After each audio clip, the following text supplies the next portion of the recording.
Hello guys, my name is Junior and welcome to my channel.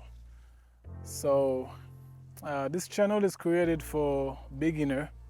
If you just have a brand new camera, you don't know exactly how to use it, and you need to know some tips about on how to use your camera and how to film, you're in the right place. In today's video, we're going to talk about ISO. ISO is one of the three components that we have in the exposure triangle. Now, in the exposure triangle, we have ISO, we have aperture, and we have shutter speed. But in today's video, we're going to focus only and mainly on the ISO. Now, while I'm talking about ISO, you might hear some other terms like frame rate, like composition or anything else, movement.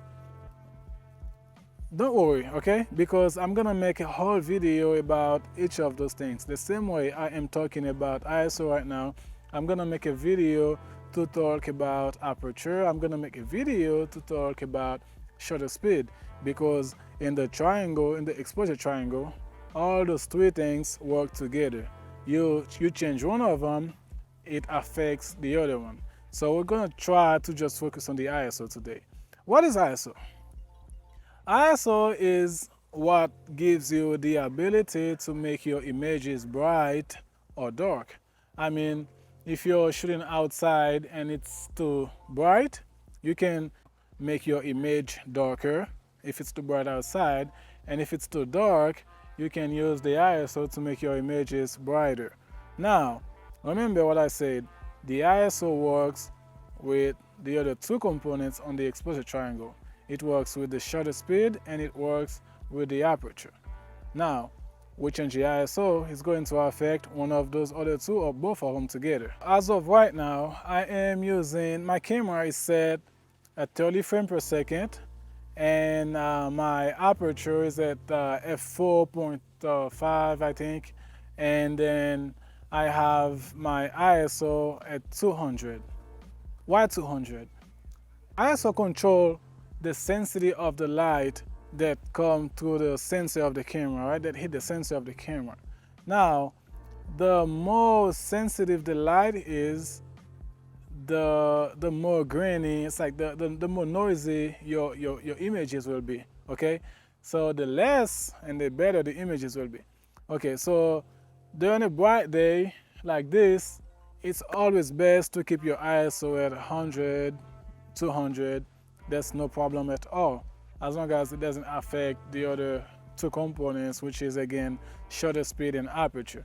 Okay, so right now I have my camera at 200, and I mean I have like a pretty good exposure and everything is working just fine because I have my my frame rate is set at 30, and then we're gonna talk about the 180-degree rule later, but that's basically if you are shooting at 30 frames per second, your shutter speed needs to be at like 60th of a second. If it's like 60 frames per second, 120, 125.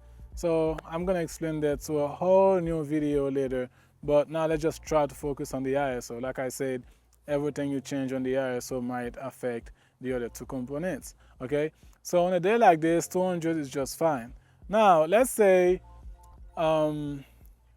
this shot, for example, this is the same settings I was shooting my previous video, right? I have my ISO at 200, I still have my frame rate 30 frames per second, I still have my aperture about f4.5, right? But can you see how bright that is? That's overexposed, right? I mean, we don't need that. Now let's try to adjust just the ISO. Can we go down? No, the lowest my camera goes is 100 ISO.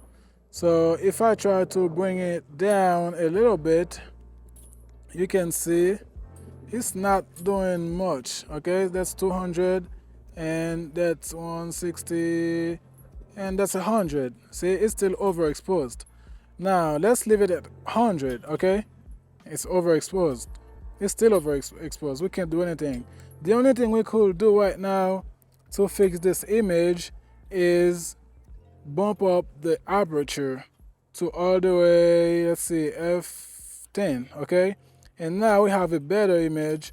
But if I wanted that kind of blurry background like I had earlier, I will have to keep my f stop lower than f10, about f4 and less than f4. But because I cannot lower my ISO anymore, I had to bump up my aperture to f10 to kind of have a better exposure on of my images. Okay, so this is one example. Now we're gonna take another example. What if it was too dark? This is the same setting I was using earlier, 200 f4.5 and 30 frames per second. Now it's underexposed, right?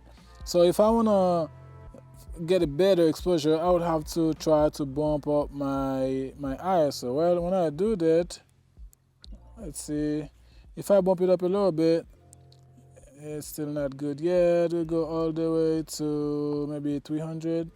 So we go all the way to 300, and now we have a better exposure, right? So this is what the ISO does.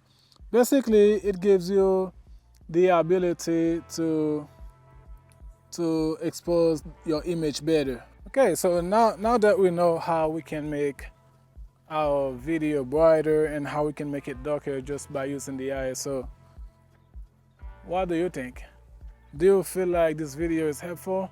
Well, if it is, don't forget to subscribe to this channel and like, so that we can post more content, and when we do, you're gonna be notified. And remember, that's just the beginning. And this video, if you're a beginner, hey, you're in the right spot, because we're gonna be posting a lot of content. We're gonna sharing all the tips that we can to make yourself and ourselves, like as we're learning, to be better content creator. Okay, so in the next video we're gonna be talking about aperture. Thank you for watching, and see you in the next video.